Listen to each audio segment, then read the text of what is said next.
Hi and welcome back to the channel how you can create a text shortcut on Samsung keyboard. It's pretty easy and simple, so let's start our video.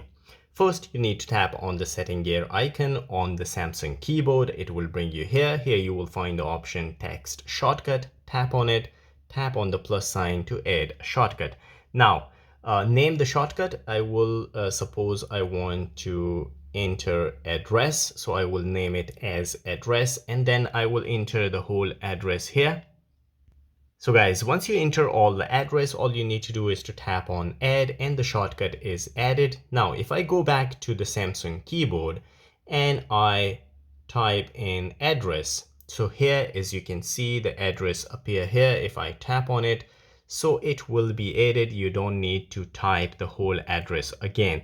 Guys, if you like this video, don't forget to subscribe. I will see you in the next video. Till then, take care.